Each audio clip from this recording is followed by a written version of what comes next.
ಕಾಶಿ ಯಾತ್ರೆಗೆ ತೆರಳಿದ್ದ ಕುಟುಂಬದ ಮನೆ ಬಾಗಿಲು ಮುರಿದು 32 ಗ್ರಾಂ ಚಿನ್ನಾಭರಣ ಕಳ್ಳತನ ಮಾಡಿದ್ದ ಆರೋಪಿಯನ್ನ ಗುಂಡ್ಲುಪೇಟೆ ಪೊಲೀಸರು ಬಂಧಿಸಿ 3.50 ಲಕ್ಷ ಮೌಲ್ಯದ ಚಿನ್ನಾಭರಣಗಳನ್ನು ವಶಪಡಿಸಿಕೊಂಡಿದ್ದಾರೆ.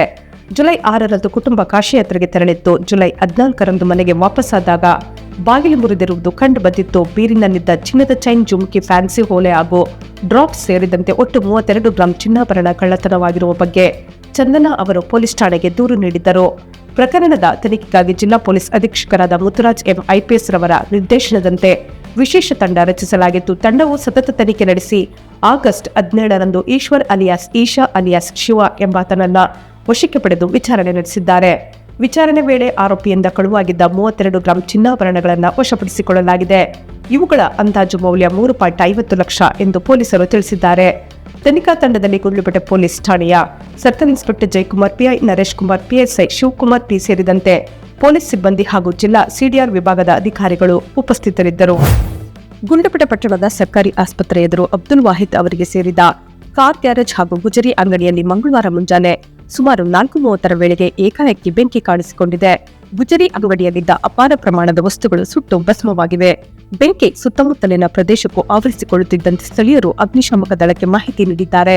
ವಿಷಯ ತಿಳಿದು 4 ಸಿಬ್ಬಂದಿಯೊಂದಿಗೆ ಸ್ಥಳಕ್ಕೆ ಧಾವಿಸಿದ ಅಗ್ನಿಶಾಮಕ ದಳದ ಸಿಬ್ಬಂದಿ ಸುಮಾರು 2 ಗಂಟೆಗಳ ಕಾಲ ಕಾರ್ಯಾಚರಣೆ ನಡೆಸಿ ಬೆಂಕಿಯನ್ನ ಸಂಪೂರ್ಣವಾಗಿ ನಂದಿಸಿದ್ದಾರೆ. ಘಟನೆಯಲ್ಲಿ ಯಾವುದೇ ಸಾವು ನೋವು ಸಂಭವಿಸಿಲ್ಲ. ಬೆಂಕಿ ಅವಘಡದಿಂದ ಗುಜರಿ ಅಂಗಡಿ ಸಂಪೂರ್ಣವಾಗಿ ಭಸ್ಮವಾಗಿದ್ದು, ಅಂದಾಜು 8 ಲಕ್ಷ ಮೌಲ್ಯದ ಆಸ್ತಿ ನಷ್ಟ ಸಂಭವಿಸಿದೆ. ಅಗ್ನಿಶಾಮಕ ಸಿಬ್ಬಂದಿ ಹಾಗೂ ಸ್ಥಳೀಯರ ಸಮಯೋಚಿತ ಕಾರ್ಯಾಚರಣೆಯಿಂದ ಹೆಚ್ಚಿನ ಅನಾಹುತ ತಪ್ಪಿದಂತಾಗಿದೆ. ಘಟನೆಯ ಕುರಿತು ಪೊಲೀಸ್ ಠಾಣೆಯಲ್ಲಿ ಪ್ರಕರಣ ದಾಖಲಾಗಿದ್ದು, ಬೆಂಕಿ ಅವಘಡಕ್ಕೆ ಕಾರಣವೇನು ಎಂಬುದರ ಬಗ್ಗೆ ಕುರಿತು ತನಿಖೆ ನಡೆಸಲಾಗುತ್ತಿದೆ. ಎಲ್ಲ ಶುಭ ಸಮಾರಂಭಗಳಿಗೆ ಶುದ್ಧ ಹಾಗೂ ಸುರಕ್ಷಿತ ಬಿಸ್ಲರಿ ಕುಡಿಯುವ ನೀರು ರಿಯಾಯಿತಿ ದರದಲ್ಲಿ ಲಭ್ಯ. ಹಿಂದೆ ಸಂಪರ್ಕಿಸಿ. ಬಿಜೆಪಿ ನಾಯಕ ಮೂಡ್ಗುರು ಪ್ರಕಾಶ್ ಅವರು ಶಾಸಕರಾದ ಎಚ್ಎಂ ಗಣೇಶ್ ಪ್ರಸಾದ್ ವಿರುದ್ಧ ಮಾಡಿರುವ ಆರೋಪಗಳಿಗೆ ಕಾಂಗ್ರೆಸ್ನ ದಲಿತ ಮುಖಂಡರು ಆಕ್ಷೇಪ ವ್ಯಕ್ತಪಡಿಸಿದ್ದಾರೆ.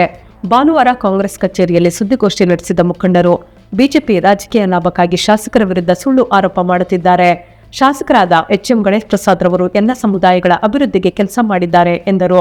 ಮುಖಂಡ ಅಣ್ಣಯ್ಯ ಸ್ವಾಮಿ ಮಾತನಾಡಿ, ಶಾಸಕರಿಗೆ ಗೊತ್ತಿಲ್ಲದೆ ಯಾವುದೇ ಕೆಲಸ ನಡೆದಿಲ್ಲ. ಶಾಸಕರ ಸಹಾಯಕ ಗೋಪಾಲ್ ಪಕ್ಷದ ಕೆಲಸ ಮಾಡುತ್ತಿದ್ದಾರೆ.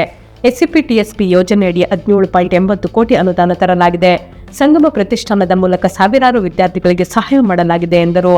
ಯುವ ಕಾಂಗ್ರೆಸ್ ಅಧ್ಯಕ್ಷ ಮೋಹನ್ ದಾಸ್ ಮಾತನಾಡಿ, ಬಿಜೆಪಿ ನಾಯಕರು ಸಂದರ್ಭಕ್ಕೆ ತಕ್ಕಂತೆ ತಮ್ಮ ಮಾತು ಬದಲಿಸುತ್ತಾರೆ. ಶಿವಪುರದಲ್ಲಿ ಜನರ ದೂರಿನ ಹಿನ್ನೆಲೆಯಲ್ಲಿ ಅಧಿಕಾರಿಗಳು ಒತ್ತುವರಿ ತೆರವು ಮಾಡಿದ್ದಾರೆ.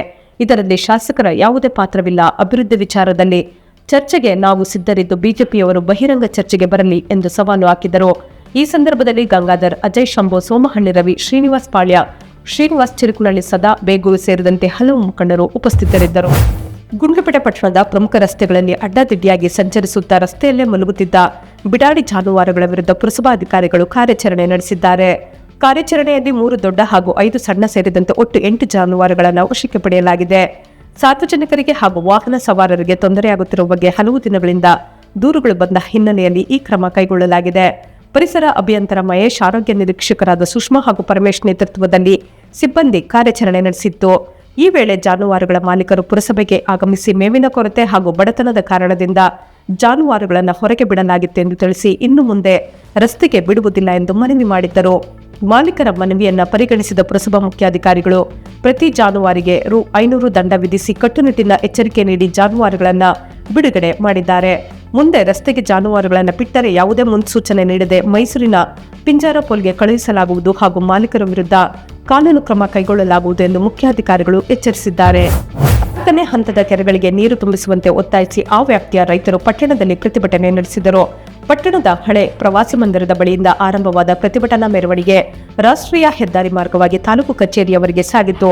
ತಾಲೂಕು ಕಚೇರಿ ಮುಂಭಾಗ ಜಮಾಯಿಸಿದ ರೈತರು ರಾಜ್ಯ ಸರ್ಕಾರ ಹಾಗೂ ಜಿಲ್ಲಾಡಳಿತದ ವಿರುದ್ಧ ಧಿಕ್ಕಾರದ ಘೋಷಣೆಗಳನ್ನು ಕೂಗಿ ಆಕ್ರೋಶ ವ್ಯಕ್ತಪಡಿಸಿದರು.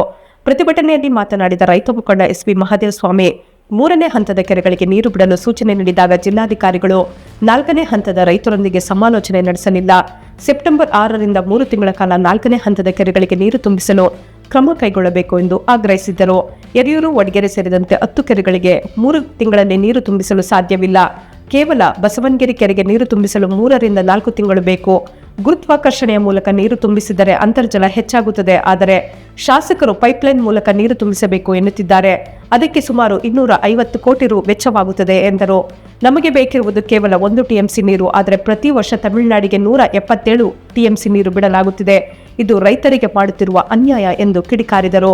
ಮತ್ತೋರ್ವ ರೈತ ಮುಖಂಡ ಅಭಿಷೇಕ್ ಮಾತನಾಡಿ, ಕಳೆದ ಅಕ್ಟೋಬರ್ನಲ್ಲಿ ಕಲ್ಕಟ್ಟೆ ಬಳಿ ಪ್ರತಿಭಟನೆ ನಡೆಸಿದಾಗ ಶಾಸಕರಾದ ಗಣೇಶ್ ಪ್ರಸಾದ್ ರವರು ಡಿಸೆಂಬರ್ 1ರಂದು ಕೆರೆಗಳಿಗೆ ನೀರು ತುಂಬಿಸುವುದಾಗಿ ಭರವಸೆ ನೀಡಿದ್ದರು. ಆದರೆ 1 ವರ್ಷ ಕಳೆದರೂ ನೀರು ಹರಿಸಿಲ್ಲ. ನೀರಿಗಾಗಿ ರೈತರು ಬೀದಿಗಿಳಿಯಬೇಕಾದ ಪರಿಸ್ಥಿತಿ ಬಂದಿರುವುದು ದುರಾದೃಷ್ಟಕರ ಎಂದು ಅಸಮಾಧಾನ ವ್ಯಕ್ತಪಡಿಸಿದರು. ಜಿಲ್ಲಾಧಿಕಾರಿಗಳು ಸ್ಥಳಕ್ಕೆ ಬಂದು ಮನವಿ ಸ್ವೀಕರಿಸುವವರೆಗೂ ಪ್ರತಿಭಟನೆ ಮುಂದುವರಿಸುವುದಾಗಿ ರೈತರು ಎಚ್ಚರಿಕೆ ನೀಡಿದ್ದಾರೆ. ಪ್ರತಿಭಟನೆಯಲ್ಲಿ 4ನೇ ಹಂತದ ಅಚ್ಚುಕಟ್ಟು ವ್ಯಾಪ್ತಿಯ ರೈತರು ಹಾಗೂ ವಿವಿಧ ರೈತ ಮುಖಂಡರು ಭಾಗವಹಿಸಿದ್ದರು. ಪಟ್ಟಣದ ಘನತ್ಯಾಜ್ಯ ನಿರ್ವಹಣಾ ಘಟಕದ ಆವರಣದಲ್ಲಿ 15ನೇ ಹಣಕಾಸು ಯೋಜನೆಯಡಿ ಅಂದಾಜು 38 ಲಕ್ಷ ವೆಚ್ಚದಲ್ಲಿ ನಿರ್ಮಿಸಲಾಗುತ್ತಿರುವ ನೂತನ ರಸ್ತೆ ಕಾಮಗಾರಿಯನ್ನ ಪುರಸಭಾ ಮುಖ್ಯಾಧಿಕಾರಿ ಸರವಣ ಎಸ್ ರವರು ಪರಿಶೀಲಿಸಿದರು. ಹಿಂದೆ ಘಟಕಕ್ಕೆ ಸೂಕ್ತ ರಸ್ತೆ ಸಂಪರ್ಕವಿಲ್ಲದ ಕಾರಣ ಮಣ್ಣಿನ ರಸ್ತೆಯಲ್ಲೇ ಕಸ ಸಾಗಿಸುವ ವಾಹನಗಳು ಸಂಚರಿಸಬೇಕಾಗಿತ್ತು. ಇದರಿಂದ ವಾಹನಗಳ ಸಂಚಾರಕ್ಕೆ ತೊಂದರೆಯಾಗುತ್ತಿತ್ತು ಹಾಗೂ ತ್ಯಾಜ್ಯ ಸಾಗಾಟದಲ್ಲೂ ವಿಳಂಬವಾಗುತ್ತಿತ್ತು. ಸದ್ಯ ಡಾಂಬರೀಕರಣ ರಸ್ತೆ ನಿರ್ಮಾಣವಾಗುತ್ತಿರುವುದರಿಂದ ತ್ಯಾಜ್ಯ ಸಾಗಿಸುವ ವಾಹನಗಳ ಸುಗಮ ಸಂಚಾರಕ್ಕೆ ಅನುಕೂಲವಾಗಲಿದೆ. ಇದರಿಂದ ತ್ಯಾಜ್ಯ ವಿಲೇವಾರಿ ಕಾರ್ಯವು ವೇಗವಾಗಿ ನಡೆಯಲಿದೆ ಎಂದರು. ಸ್ಥಳ ಪರಿಶೀಲನೆ ವೇಳೆ ಕಾಮಗಾರಿಯ ಗುಣಮಟ್ಟ ಪರಿಶೀಲಿಸಿದ ಮುಖ್ಯಾಧಿಕಾರಿಗಳು ಉಳಿದ ಕಾಮಗಾರಿಯನ್ನ ಶೀಘ್ರವಾಗಿ ಹಾಗೂ ಗುಣಮಟ್ಟದೊಂದಿಗೆ ಪೂರ್ಣಗೊಳಿಸುವಂತೆ ಸೂಚಿಸಿದ್ದಾರೆ. ಈ ಸಂದರ್ಭದಲ್ಲಿ ಹಿರಿಯ ಇಂಜಿನಿಯರ್ ಮಂಜುನಾಥ್, ಪರಿಸರ ಇಂಜಿನಿಯರ್ ಮಹೇಶ್ ಹಾಗೂ ಗುತ್ತಿಗೆದಾರರಾದ ಚೇತನ್ ಮತ್ತು ನಂದೀಶ್ ಉಪಸ್ಥಿತರಿದ್ದರು. ಅಕ್ರಮ ಚಟುವಟಿಕೆಗಳ ವಿರುದ್ಧ ಪೊಲೀಸರು ಕಾರ್ಯಾಚರಣೆ ನಡೆಸಿ ಜೂಜಾಟ, ಅಕ್ರಮ ಲಾಟರಿ ಮಾರಾಟ ಹಾಗೂ ಮದ್ಯ ಸಾಗಾಟಕ್ಕೆ ಸಂಬಂಧಿಸಿದಂತೆ 3 ಪ್ರತ್ಯೇಕ ಪ್ರಕರಣಗಳನ್ನು ದಾಖಲಿಸಿದ್ದಾರೆ. ಗುಂಡ್ಲುಪೇಟೆ ಠಾಣಾ ವ್ಯಾಪ್ತಿಯ ನೇನಕಟ್ಟೆ ಗ್ರಾಮದ ಹಸ್ಕುಲಿ ಹಿಂದೂಸ್ತಾನ್ ಲಿವರ್ ರಸ್ತೆಯಲ್ಲಿ ಹಣ ಪಣಕ್ಕಿಟ್ಟು ಅಂದರ್ ಬಾಹರ್ ಜೂಜಾಟ ಆಡುತ್ತಿದ್ದ 10 ಮಂದಿಯನ್ನ ಪೊಲೀಸರು ವಶಕ್ಕೆ ಪಡೆದಿದ್ದಾರೆ. ಅವರಿಂದ 3,56,370 ನಗದು ವಶಪಡಿಸಿಕೊಳ್ಳಲಾಗಿದೆ. ಈ ಕುರಿತು ಗುಂಡ್ಲುಪೇಟೆ ಪೊಲೀಸ್ ಠಾಣೆಯಲ್ಲಿ ಪ್ರಕರಣ ದಾಖಲಾಗಿದೆ. ಇನ್ನು ಬೇಗೂರು ಠಾಣಾ ವ್ಯಾಪ್ತಿಯ ಕೆಎಸ್ಆರ್ಟಿಸಿ ಬಸ್ ನಿಲ್ದಾಣದ ಬಳಿ ಅಕ್ರಮವಾಗಿ ಕೇರಳ ರಾಜ್ಯದ ಲಾಟರಿ ಟಿಕೆಟ್ಗಳನ್ನು ಮಾರಾಟ ಮಾಡುತ್ತಿದ್ದ ಸೈಯದ್ ನಾಸಿರ್, ನಿಂಗರಾಜು ಹಾಗೂ ನಾಗರಾಜು ಎಂಬುವರನ್ನ ವಶಕ್ಕೆ ಪಡೆಯಲಾಗಿದೆ. ಅವರಿಂದ 24,800 ಮೌಲ್ಯದ 361 ಲಾಟರಿ ಟಿಕೆಟ್ಗಳು ಹಾಗೂ 3,350 ನಗದು ವಶಪಡಿಸಿಕೊಳ್ಳಲಾಗಿದೆ. ಈ ಸಂಬಂಧ ಪ್ರಕರಣ ದಾಖಲಾಗಿದೆ. ಅದೇ ರೀತಿ ಬೇಗೂರು ಠಾಣಾ ವ್ಯಾಪ್ತಿಯ ಥರದಲೆ ಗ್ರಾಮದಿಂದ ತೊರವಳ್ಳಿ ಗ್ರಾಮದ ಕಡೆಗೆ ಅಕ್ರಮವಾಗಿ ಮದ್ಯ ಸಾಗಿಸುತ್ತಿದ್ದ ಜವರೇಗೌಡ ಎಂಬಾತನನ್ನ ಪೊಲೀಸರು ವಶಕ್ಕೆ ಪಡೆದಿದ್ದಾರೆ. ಆತನಿಂದ 5,280 ಮೌಲ್ಯದ 96 ಮದ್ಯದ ಪೌಚ್ಗಳನ್ನು ವಶಪಡಿಸಿಕೊಳ್ಳಲಾಗಿದೆ. ಈ ಕುರಿತು ಪ್ರಕರಣ ದಾಖಲಿಸಲಾಗಿದೆ. ಪೊಲೀಸ್ ಅಧೀಕ್ಷಕರಾದ ಮುತ್ತುರಾಜ್ ಎಂಬುವರು ಕಾರ್ಯಾಚರಣೆಯನ್ನ ಪ್ರಶಂಸಿಸಿದ್ದು, ಜಿಲ್ಲೆಯಲ್ಲಿ ಅಕ್ರಮ ಚಟುವಟಿಕೆಗಳ ವಿರುದ್ಧ ಇನ್ನಷ್ಟು ಕಟ್ಟುನಿಟ್ಟಿನ ಕ್ರಮ ಕೈಗೊಳ್ಳುವಂತೆ ಪೊಲೀಸರಿಗೆ ಸೂಚಿಸಿದ್ದಾರೆ. ಬೇಡಿಕೆಗಳ ಈಡೇರಿಕೆಗೆ ಆಗ್ರಹಿಸಿ ಕರ್ನಾಟಕ ರಾಜ್ಯ ಗ್ರಾಮ ಪಂಚಾಯಿತಿ ನೌಕರರ ಸಂಘದ ಜಿಲ್ಲಾ ಸಮಿತಿ ವತಿಯಿಂದ ನಗರದಲ್ಲಿ ಪ್ರತಿಭಟನೆ ನಡೆಸಲಾಯಿತು. ಶ್ರೀ ಚಾಮರಾಜೇಶ್ವರ ದೇವಸ್ಥಾನದ ಮುಂಭಾಗದಿಂದ ಮೆರವಣಿಗೆ ಆರಂಭಿಸಿದ ನೌಕರರು ಪಚ್ಚಪ್ಪ ವೃತ್ತ ಹಾಗೂ ಬಿ ರಾಚಯ್ಯ ಜೋಡಿ ರಸ್ತೆ ಮೂಲಕ ಜಿಲ್ಲಾಡಳಿತ ಭವನಕ್ಕೆ ತೆರಳಿ ಪ್ರತಿಭಟನೆ ನಡೆಸಿದರು. ಬಳಿಕ ಜಿಲ್ಲಾ ಪಂಚಾಯತ್ ಸಿಇಒ ಮೂಲಕ ಸರ್ಕಾರಕ್ಕೆ ಮನವಿ ಸಲ್ಲಿಸಿದ್ದಾರೆ. ಗ್ರಾಮ ಪಂಚಾಯಿತಿಯಲ್ಲಿ ಕೆಲಸ ಮಾಡುತ್ತಿರುವ ಕರ ವಸೂಲಿಗಾರರು, ಕ್ಲರ್ಕ್ ಕಮ್ ಡಾಟಾ ಎಂಟ್ರಿ ಆಪರೇಟರ್ಗಳು, ನೀರು ಗಂಟೆಗಳು, ಜವಾನರು ಹಾಗೂ ಸ್ವಚ್ಛತಾಗಾರರನ್ನ ಸರ್ಕಾರಿ ನೌಕರರೆಂದು ಪರಿಗಣಿಸಬೇಕು. ಸೇವಾ ಹಿರಿತನದ ಆಧಾರದ ಮೇಲೆ ಬಡ್ತಿ ನೀಡಬೇಕು ಎಂದು ಒತ್ತಾಯಿಸಿದ್ದಾರೆ. ನಿವೃತ್ತಿ ಅಥವಾ ಮರಣ ಹೊಂದಿದ ನೌಕರರಿಗೆ 6 ಲಕ್ಷ ಇಡಿಗಟ್ಟು ನೀಡಬೇಕು. ತರಬೇತಿ ಪಡೆದ ಸ್ವಚ್ಛವಾಹಿನಿ ನೌಕರರಿಗೆ ಕೆಲಸ ನೀಡಬೇಕು. ಒಡಂಬಡಿಕೆ ಹಾಗೂ ವಾರ್ಷಿಕ ನವೀಕರಣ ಪದ್ಧತಿ ರದ್ದುಪಡಿಸಬೇಕು ಎಂದು ಆಗ್ರಹಿಸಿದ್ದಾರೆ. 15ನೇ ಹಣಕಾಸು ಯೋಜನೆಯಡಿ ವೇತನ ಪಾವತಿಸಬೇಕು. ಪ್ರತಿ ಪಂಚಾಯಿತಿಗೆ ಒಬ್ಬ ಚಾಲಕನನ್ನು ನೇಮಿಸಿ 15,000 ವೇತನ ನಿಗದಿಪಡಿಸಬೇಕು. ಖಾಲಿ ಹುದ್ದೆಗಳನ್ನು ಭರ್ತಿ ಮಾಡಬೇಕು ಎಂದು ಮನವಿಯಲ್ಲಿ ತಿಳಿಸಲಾಗಿದೆ.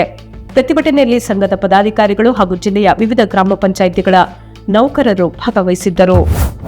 ಬಂಡೀಪುರ ಅಭಯಾರಣ್ಯದ ಜಿಎಸ್ ಬೆಟ್ಟ ವ್ಯಾಪ್ತಿಯ ಹೋಂಸ್ಟೇ ಬಳಿ ಜಿಂಕೆಯ ಕೊಂಬುಗಳು, ತಲೆಬುರುಡೆ ಹಾಗೂ ತಂತಿಬೇಲಿಯನ್ನ ಅರಣ್ಯ ಇಲಾಖೆ ವಶಪಡಿಸಿಕೊಂಡಿದೆ. ಮಂಗಲ ಗ್ರಾಮ ಪಂಚಾಯಿತಿ ವ್ಯಾಪ್ತಿಯ ಕರ್ನಲ್ ಜಗಪ್ ಅವರ ಜಮೀನಿನಲ್ಲಿರುವ ಹೋಂಸ್ಟೇ ಬಳಿ ಈ ವಸ್ತುಗಳು ಪತ್ತೆಯಾಗಿವೆ. ಅರಣ್ಯದ ಅಂಚಿಗೆ ಹೊಂದಿಕೊಂಡಿರುವ ಪ್ರದೇಶದಲ್ಲಿ ಅಕ್ರಮ ಚಟುವಟಿಕೆಗಳು ನಡೆಯುತ್ತಿವೆ ಎಂಬ ಆರೋಪದ ಹಿನ್ನೆಲೆಯಲ್ಲಿ ಅರಣ್ಯಾಧಿಕಾರಿಗಳು ಸ್ಥಳ ಪರಿಶೀಲನೆ ನಡೆಸಿದ್ದಾರೆ. ಕರ್ನಾಟಕ ರಾಜ್ಯ ರೈತ ಸಂಘ ಹಾಗೂ ಹಸಿರು ಸೇನೆಯ ಸಾಮೂಹಿಕ ನಾಯಕತ್ವದ ಶಶಿ ಬೇರಂಬಾಡಿ ಮತ್ತು ಮಧು ಕೆಪೆಪುರ ಅವರ ಸಮ್ಮುಖದಲ್ಲಿ ಪರಿಶೀಲನೆ ನಡೆಸಲಾಗಿದ್ದು, ಜಿಂಕೆಯ ಕೊಂಬುಗಳು, ತಲೆಬುರುಡೆ ಹಾಗೂ ತಂತಿಬೇಲಿಯನ್ನ ಅಧಿಕಾರಿಗಳು ವಶಕ್ಕೆ ಪಡೆದಿದ್ದಾರೆ. ಬಂಡೀಪುರ ಅಭಯಾರಣ್ಯದ ಅಂಚಿನಲ್ಲಿರುವ ಹೋಂಸ್ಟೇ ಹಾಗೂ ರೆಸಾರ್ಟ್ಗಳ ಮೇಲೆ ನಿರಂತರ ತಪಾಸಣೆ ನಡೆಸಬೇಕು. ವನ್ಯಜೀವಿ ಸಂರಕ್ಷಣಾ ಕಾಯ್ದೆಯಡಿ ತಪ್ಪಿತಸ್ಥರು ಕಂಡುಬಂದಲ್ಲಿ ಕಠಿಣ ಕಾನೂನು ಕ್ರಮ ಕೈಗೊಳ್ಳಬೇಕು ಎಂದು ರೈತ ಮುಖಂಡರು ಒತ್ತಾಯಿಸಿದ್ದಾರೆ. ವನ್ಯಜೀವಿಗಳಿಗೆ ಹಾನಿಯಾಗುವಂತಹ ಅಕ್ರಮ ಚಟುವಟಿಕೆಗಳು ಮರುಕಳಿಸದಂತೆ ಅರಣ್ಯ ಇಲಾಖೆ ಹೆಚ್ಚಿನ ನಿಗಾ ವಹಿಸಬೇಕು ಎಂದು ಅವರು ಆಗ್ರಹಿಸಿದ್ದಾರೆ. ಸೊ ಫ್ರೆಂಡ್ಸ್, ಇದಾಗಿತ್ತು ಇವತ್ತಿನ ನ್ಯೂಸ್. ನಿಮಗೆ ಈ ಹೊಸ ಪ್ರಯತ್ನ ಇಷ್ಟವಾದಲ್ಲಿ ಕೂಡಲೇ ನಮ್ಮ ಚಾನೆಲ್ ಅನ್ನ ಲೈಕ್ ಮಾಡಿ, ಶೇರ್ ಮಾಡಿ, ಸಬ್ಸ್ಕ್ರೈಬ್ ಮಾಡಿ.